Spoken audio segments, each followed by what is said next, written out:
अस्सलाम वालेकुम स्टूडेंट्स। आज हमारा टॉपिक है जी molecule and its types. Molecule के बारे में पढ़ेंगे और उसकी जो इकसाम होती हैं उसके बारे में डिटेल से पढ़ते हैं हम ज़रा। तो सबसे पहले हम मॉलिक्यूल को डिफ़ाइन करते हैं। कहते हैं molecule is formed by chemical combination of atoms. जब एटम्स आपस में केमिकली कोई केमिकल रिएक्शन करके कंबाइन होते हैं, आपस में मिलते हैं, तो उसके नतीजे में जो हमारे पास एक नया जो पार्टिकल बनता है दैट इज़ कॉल्ड मॉलिक्यूल। ठीक है जी। इन डेफिनेशन में क्या कहता है कि जी मॉलिक्यूल क्या है, is formed by the chemical combination of atoms. के जब जो एटम्स होते हैं जब आपस में कोई केमिकल रिएक्शन करते हैं, कीमियाई तौर पे जब आपस में मिलते हैं, तो उसके नतीजे में जो नया पार्टिकल बनता है दैट इज़ कॉल्ड मॉलिक्यूल।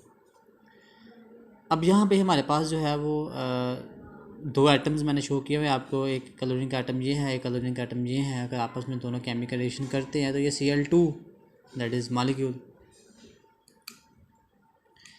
उसके बाद मॉलिक्यूल्स की कुछ प्रॉपर्टीज़ होती हैं, जो 2-3 प्रॉपर्टीज़ इस टॉपिक में डिस्कस की गई हैं। सबसे पहली बात है जी स्मॉलेस्ट यूनिट ऑफ सब्सटेंस। अगर यहाँ पे मतलब अगर हम हाइड्रोजन की ही बात कर लेते हैं, हाइड्रोजन एक एलिमेंट पड़ा हुआ है, एक सब्सटेंस पड़ी हुई है, इसके कोई दो एटम आपस में रिएक्ट कर लेते हैं और बना देंगे हाइड्रोजन का मॉलिक्यूल। ठीक है जी, H2। अब ये जो मॉलिक्यूल है ये इस सब्सटेंस का छोटा यूनिट है, स्मॉल सबसे छोटा यूनिट है। मतलब उसी एलिमेंट से एटम आए थे और उन्होंने आपस में मिलकर तो ये मॉलिक्यूल बनाया। ठीक है जी, पहला पॉइंट हो गया, ये उस सब्सटेंस का सबसे छोटा यूनिट है। सेकंड प्रॉपर्टी, थर्ड प्रॉपर्टी पर पढ़ते हैं। कहते हैं शो प्रॉपर्टी ऑफ सब्सटेंस, कि ये जो मॉलिक्यूल है इसने जो खसूसियात ज़ाहिर करनी है वो खसूसियात इससे मिलती होंगी। ठीक है, यानी जिस सब्सटेंस से वो मॉलिक्यूल बना है वो इसकी खसूसियात उस सब्सटेंस से मिलती होंगी। ये that is the second property. तीसरी प्रॉपर्टी है जी कैन एग्जिस्ट इंडिपेंडेंटली। ये जो मॉलिक्यूल है ये मॉलिक्यूल जो है कहता है ये ज़्यादा ना रह सकते हैं, आज़ादा ना एग्जिस्ट कर सकते हैं। द रीज़न इज़ डैट के जो एटम्स होते हैं वो अपने आप को स्टेबल करने की कोशिश करते हैं, अपना जो आखिरी शेल है वो उसको फिल करने की कोशिश करते हैं। तो जब ये आपस में बॉन्ड बना लेते हैं तो इनके जो आखिरी शेल है इनके अंदर 8 इलेक्ट्रॉन मुकम्मल हो जाते हैं, इनका ऑक्टेट फिल्ड हो जाता है। इस केस में हाइड्रोजन की बात करते हैं उसके लास्ट शेल में 2 मुकम्मल हो जाते हैं। ये डुप्लेट को फॉलो करता है, वो ऑक्टेट को फॉलो करता है। तो इट मीन्स कि जब इनकी जो रिक्वायरमेंट होती है अपने आखिरी शेल को फिल करने की, जब वो मुकम्मल हो जाते हैं तो वो फिर उनको ज़रूरत नहीं रहती मज़ीद बॉन्डिंग करने की, मज़ीद केमिकल बॉन्ड बनाने की। तो इसलिए वो ज़्यादा ना रह सकते हैं, एग्जिस्ट कर सकते हैं। ये थी इसकी दो तीन प्रॉपर्टीज़। नेक्स्ट हम इसकी टाइप्स को डिस्कस करते हैं। तो टाइप्स में सबसे पहले हमारे पास है जी mono atomic molecule. The first type is mono atomic molecule. तो इसमें मोनोटॉमिक मॉलिक्यूल क्या होता है, कहता है molecule consisting of only one atom. एक ऐसा मॉलिक्यूल जो सिर्फ एक सिंगल एटम पे मुश्तमिल हो वो कहलाता है जी मोनोटॉमिक मॉलिक्यूल।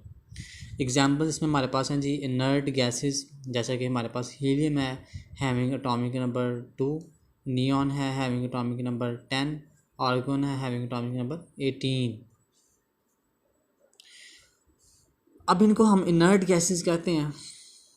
इनर्ट मींस के जो कोई सब्सटेंस या कोई जो है एटम है मॉलिक्यूल है केमिकल बॉन्ड ना बनाए, केमिकल रिएक्शन ना करे। ठीक है जी, इनर्ट है ना, रिएक्शन नहीं करती।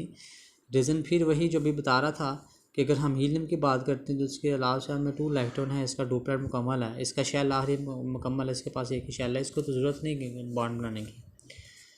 नियॉन की बात करते हैं इसी तरह उसके भी आखिरी शेल में 8 हैं, इसको भी बॉन्ड बनाने की ज़रूरत नहीं है, केमिकल रिएक्शन नहीं करेगा। आर्गन की बात करते हैं उसमें भी उसमें भी लास्ट उसके ऑक्टेट में या उसके आखिरी शेल में 8 इलेक्ट्रॉन मुकम्मल हैं। Due to that reason they are not going to make chemical bond. ठीक है जी, इनर्ट गैसेस हैं, केमिकल रिएक्शन नहीं करती। तो अब देखिए, अब ये जो हीलियम है ये एक सिंगल एटम है, ठीक है। तो अब अगर ये सिंगल एटम है तो ये ज़्यादा ना रह सकता है, ये एग्जिस्ट कर सकता है, तो ये मालिक्यूल भी है। ठीक है जी। तो लिहाजा हम इसको क्या बोलेंगे, मोनो। मोनो का मतलब ही क्या आता है, वन। एटॉमिक मीन एटम, यानी जो एक एटम से बना होता है molecule, that is called monoatomic. Next type is diatomic molecule. ये डाई जो होता है ना, डाई इसका मतलब होता है टू, डाईटॉमिक। इसका मतलब है कि एक ऐसा मालिक्यूल जो दो एटम पे मुश्तमिल हो। ठीक है जी। ऐसा मालिक्यूल जो दो एटम से मिलकर बना हो वो कहलाता है जी डाई एटॉमिक मालिक्यूल। इसमें हमारे पास एग्जांपल्स हैं जी हाइड्रोजन की, ऑक्सीजन की, क्लोरीन की, हाइड्रोक्लोरिक एसिड। तो इसमें अब देखिए जो H2 है ये बना जब हाइड्रोजन के दो एटम ने आपस में केमिकल बॉन्ड किया तो हाइड्रोजन का ये मालिक्यूल बना। इट मीन्स कि एक एटम ये दो एटम मिले तो इसको हमने डाईएटॉमिक का नाम दे दिया। उसी तरह जब दो ऑक्सीजन के एटम ने आपस में केमिकल बॉन्ड बनाया तो उन्होंने ऑक्सीजन का मालिक्यूल बना दिया, डाईएटॉमिक, यानी दो एटम के मिलने से आया।